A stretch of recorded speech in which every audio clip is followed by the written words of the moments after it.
Hi guys. Jeffrey tamer 1960s இவர் யூஎஸில் பிறக்கிறாரு. இவர் பிறந்த கொஞ்ச நாள்ல இவரோட அம்மாவுக்கு மென்டல் இஷ்யூஸ். இவரோட அப்பா வீட்டு பக்கமே வர்றது கிடையாது. அதுக்கப்புறம் கொஞ்ச நாள்ல இவங்க 2 பேருமே டிவோர்ஸ் பண்ணுறாங்க. இவர் தனிமையாகவே இருக்கிறாரு. இவர் தனிமையாகவே இருந்து இவர் என்ன பண்ணுறாருன்னா அனிமல்ஸ் மேலே அப்புறம் லவ் கொண்டு வராரு. ஒரு செத்து போன ஒரு அனிமலை கொண்டு அதை துண்டு துண்டாக வெட்டி அதில் இருக்க பார்ட்ஸை எடுத்து வைப்பார்.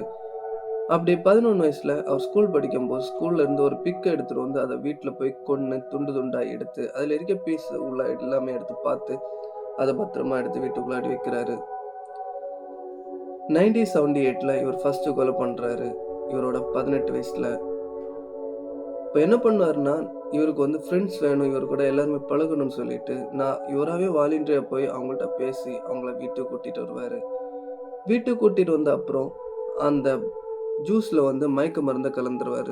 ஸோ அந்த ஜூஸ் எடுத்து அவங்க குடிச்சு அவங்க மயங்கி விழுந்துருவாங்க. அவங்க மயங்கி விழுந்த அப்புறம் இவங்க என்ன பண்ணுவாங்கன்னா அதை துண்டு துண்டாக வெட்டி அதில் இருக்க பீஸ் எடுத்து சாப்பிடுவார். சாப்பிட்டு மிச்சம் இருக்க பீஸை அதில் இருக்க மெயின் பார்ட்ஸ் எல்லாம் எடுத்து பத்திரமா எடுத்து சேவ் பண்ணி வைப்பார். இப்படி அவர் ஒரு 17 பேரை கொண்டிருக்காரு. இப்படியே பல வருஷம் அப்படியே போயிட்டே இருக்கு. அந்த ஊரில் ஒருத்தவங்க காணாமல் போயிட்டு இருக்காங்க.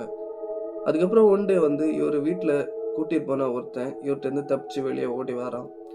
ஓடி அவன் என்ன பண்ணுறான்னா நேராக போலீஸில் போய் கம்ப்ளைண்ட் பண்ணுறான்.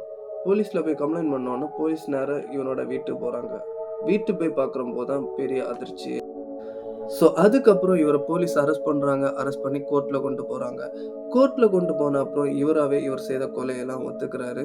அதுக்கப்புறம் இவரை ஜெயிலில் போடுறாங்க. ஜெயிலில் போட்டு கொஞ்சம் வருஷத்துல இவரை அந்த ஜெயிலில் இருக்க இன்னொருத்தவங்க இவரை கொன்றாங்க. நார்மலாகவே இவர் பார்க்குறதுக்கு ஒரு நார்மல் ஒரு பர்சன் போல தான் இருப்பாங்க. இவரை பார்க்குறதுக்கு ஒரு சைக்கோ கில்லர் போல இருக்க மாட்டாங்க. ஸோ இது ஒரு ரியல் ஸ்டோரி. இது யூஎஸில் நடந்த ஒரு ஸ்டோரி. So thank you guys. இந்த வீடியோ பிடிச்சிருந்தா லைக் பண்ணுங்கள், சப்ஸ்கிரைப் பண்ணுங்கள், ஷேர் பண்ணுங்கள். Bye bye.